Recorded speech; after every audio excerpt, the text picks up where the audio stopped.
कुमार, आप देख रहे हैं जनमन भारत। जनमन भारत में आपका स्वागत है। आज जिले की कुछ खबरों को लेकर हम आपके बीच आए हैं।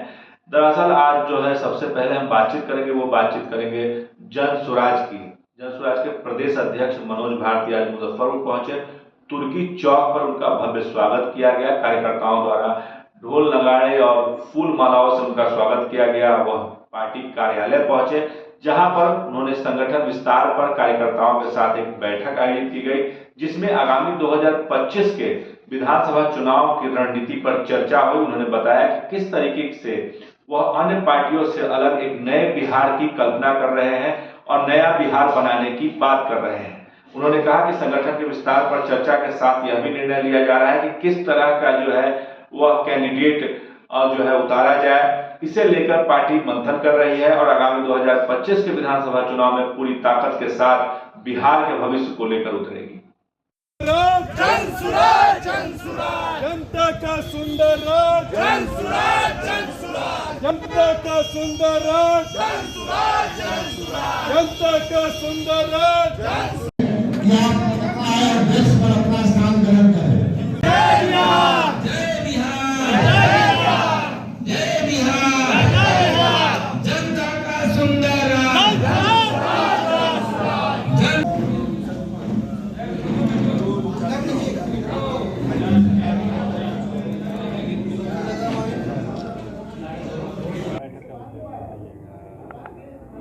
आज की इस बैठक का उद्देश्य क्या है सर? पार्टी बनने के बाद पहली बार प्रदेश अध्यक्ष मुजफ्फरपुर आए हैं। अपने कार्यकर्ताओं से और पदाधिकारियों से बातचीत करने, उनसे आगे की रणनीति को निर्धारित करने और उस पर कैसे चला जाए इसके बारे में गुफ्तगू करने के लिए ये यात्रा हुई है। आगे के सफर को आप लोग कैसे देख रहे हैं इस बैठक के उद्देश्य से? और खास तौर पे आपने देखा कि जैसे एमएलसी का उपचुनाव हुआ, पहले भी उपचुनाव हुआ, इसमें कहीं ना कहीं जनसुराज को एक तरह से कह सकते हैं कि बहुत धक्का लगा है। इसको आप लोग कैसे पूरा कर रहे हैं, कैसे एकजुट हो रहे हैं? नहीं, ये कोई धक्का लगने वाली बात नहीं है। ये तो एक सीखने की प्रक्रिया थी। जैसे किसी भी सर्विस को ज्वाइन करने के पहले एक प्रोबेशनरी टाइम होता है, तो ये प्रोबेशन का टाइम था। बहुत कुछ सीखने को मिला है और उन सारी त्रुटियों से सीख कर हम आगे की रणनीति तय करेंगे और हम आगे अपना संदेश जनता तक कैसे पहुंचाएं, इसकी तैयारी करेंगे। अच्छा, 2025 आगामी 2025 विधानसभा पे आप लोग की तैयारी क्या है अभी? उस तैयारी का ही एक पार्ट है जो आप देख रहे हैं इस यात्रा में, और उस तैयारी का ही एक पार्ट था जो 2 दिन पहले हमारी कोर कमेटी मीटिंग हुई, जिसमें बहुत सारे महत्वपूर्ण फैसले लिए गए हैं। मुझे लगता है कि हमारा पूरा ध्यान इस बात पे केंद्रित रहेगा कि हम किस तरह से ग्राउंड लेवल पे अपने कार्यकर्ताओं को अगले आने वाले चुनाव के लिए तैयार कर सकें, उनकी अच्छी ट्रेनिंग दे सकें। अच्छा, जिस तरह से लगातार जो है निशाना साध रहे हैं, प्रशांत किशोर जी का हाल ही में एक वीडियो सामने आया कि सर्वे और फिर शराबबंदी या फिर स्मार्ट मीटर, इस पहलू पे वो तंज कस रहे हैं। क्या इशारा क्या कह रहा है? इशारा यही कह रहा है कि इस सरकार की जो नाकामियां हैं वो लोग, हर आदमी समझ रहा है और उसको कैसे जनता की आवाज़ में तब्दील किया जाए, इसके लिए हम जद्दोजहद में लगे हुए हैं, उसके लिए तैयारी कर रहे हैं। धन्यवाद। अब बातचीत रूस की उन 2 छात्राओं की जो मुजफ्फरपुर स्थित राम वृक्ष बेनीपुरी कॉलेज पहुंची। दरअसल ये 3 दिवसीय दौरे पे हैं। ये रूस की प्रतिनिधि के तौर पर आई हैं, सांस्कृतिक प्रतिनिधि के तौर पर आई हैं। इनका स्वागत कॉलेज की प्राचार्य डॉक्टर ममता रानी ने पुष्पगुच्छ और शॉल देकर किया। उन्होंने बताया कि भारत में उन्हें क्या अच्छा लगा, भारत की संस्कृति कैसी लगी, भारत को वह किस नजरिए से देखती है। वहीं दूसरी तरफ डॉक्टर ममता रानी ने कहा कि भारत और रूस का संबंध बहुत बेहतर रहा है, वर्षों बरस पुराना रहा है, यह मधुर संबंध रहा है। आज इनसे मिलकर भी ऐसा ही महसूस हो रहा है। यह एक ऐतिहासिक पल है इसे कॉलेज के इतिहास में, और खुद उनको भी यह हमेशा याद रहेगा। कितना मिलाइए? एक आप उठाइए।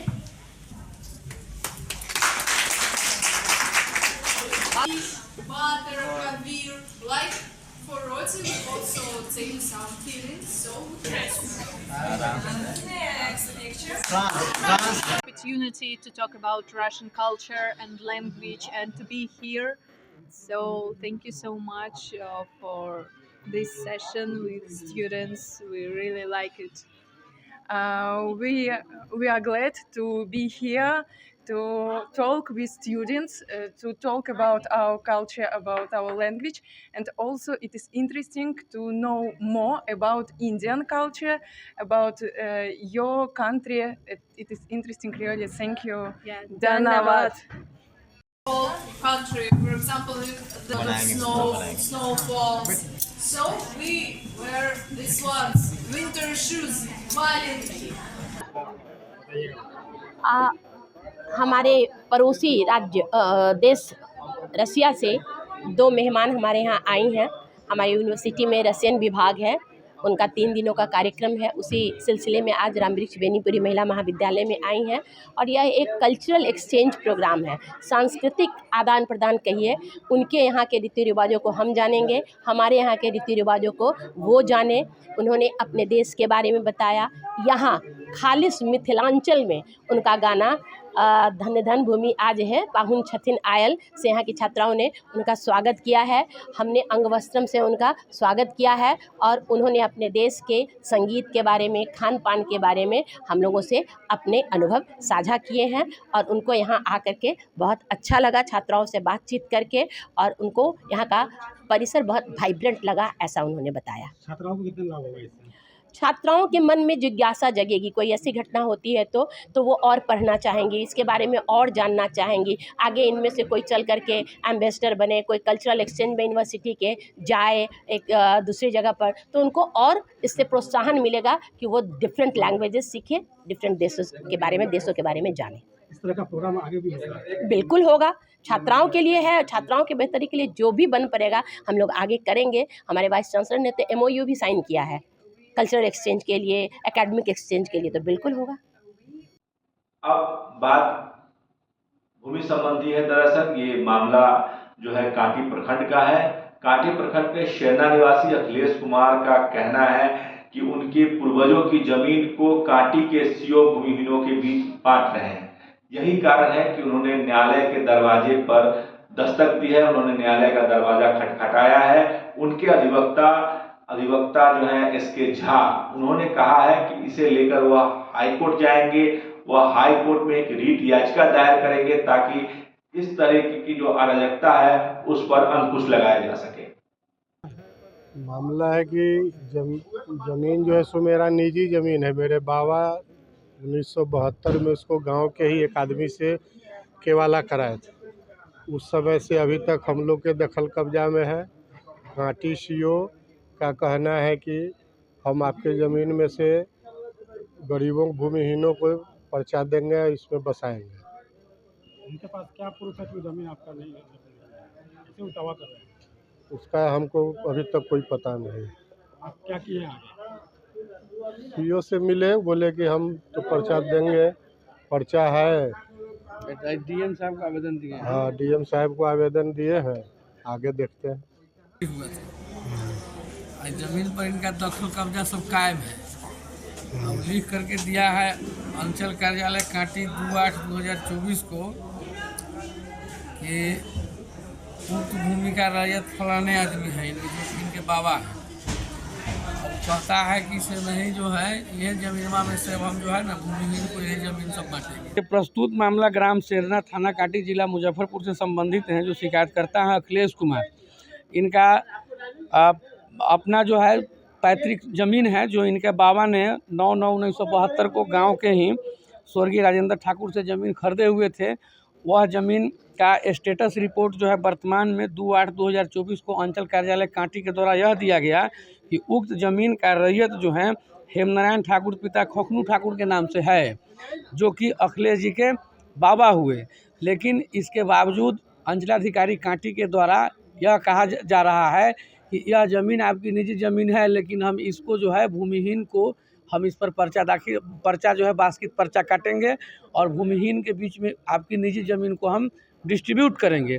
जबकि 1972 से ही उक्त भूमि पर इन लोगों का अपना दखल कब्जा कायम है। बावजूद इसके निजी ज़मीन को अंचलाधिकारी कांटी के द्वारा यह कहा जाना कि हम भूमिहीनों के बीच में उक्त भूमि को का डिस्ट्रीब्यूशन करेंगे, यह विधि सम्मत नहीं है। इसके लिए हम लोग आज डीएम साहब को और भी विभिन्न कार्यालयों को हमने आवेदन दिया है। हम लोग बहुत ही जल्द ऑनरेबल पटना हाई कोर्ट के समक्ष सरकार के विरुद्ध हम लोग रिट फाइल करेंगे। अब जिलाधिकारी सुब्रत कुमार सेन के दरियादिली की दरअसल सोशल मीडिया प्लेटफॉर्म पर मुसहरी प्रखंड के शेरपुर गांव की बदहाली का एक वीडियो उनके सामने आया। इस वीडियो को देखकर सोशल मीडिया प्लेटफॉर्म पर इस खबर को देखकर उन्होंने त्वरित कार्रवाई करते हुए संबंधित एजेंसी को कहा कि वहां जितना जल्द हो उतना जल्द जो है वो मरम्मत का कार्य किया जा सके। इसे लेकर शेरपुर गांव में काफी उत्साह का माहौल है, काफी लोग खुश हैं।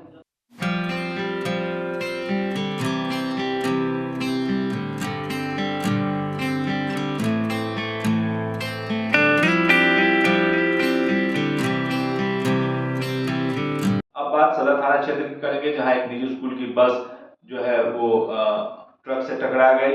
हालांकि इसमें किसी के हताहत होने की सूचना नहीं है, कोई बड़ा नुकसान नहीं हुआ है, सभी बाल बाल बच गए हैं।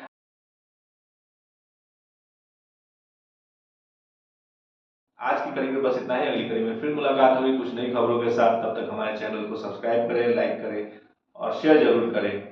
नमस्कार।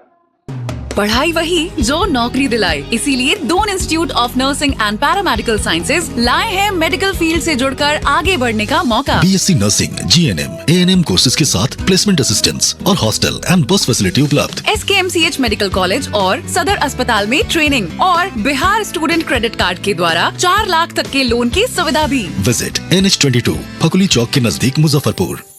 बीटेक मात्र 4,40,000 से शुरू, पढ़ने रहने खाने के साथ, वो भी स्टूडेंट क्रेडिट कार्ड के माध्यम से। MBBS करे रशिया से मात्र 13 लाख रुपए में, GNM करे मात्र 4,50,000 रुपए में स्टूडेंट क्रेडिट कार्ड के माध्यम से, B फार्मा करे 4,20,000 रुपए में स्टूडेंट क्रेडिट कार्ड के माध्यम से, हॉस्पिटल मैनेजमेंट करे 4 लाख रुपए में, वो भी बिहार स्टूडेंट क्रेडिट कार्ड के माध्यम से, पढ़ने रहने खाने के साथ। BPT करे मात्र 3 लाख रुपए में, वो भी बिहार स्टूडेंट क्रेडिट कार्ड के माध्यम से। आप ये सारे पैसे इंस्टॉलमेंट में दे सकते हैं और अधिक जानकारी के लिए अप्लाई नाउ पे क्लिक करें। Shri Parshuram education and placement service private limited, central bank building, Kalambagh Chowk, Muzaffarpur, Bihar. हमारा कॉन्टेक्ट नंबर है 7004165687।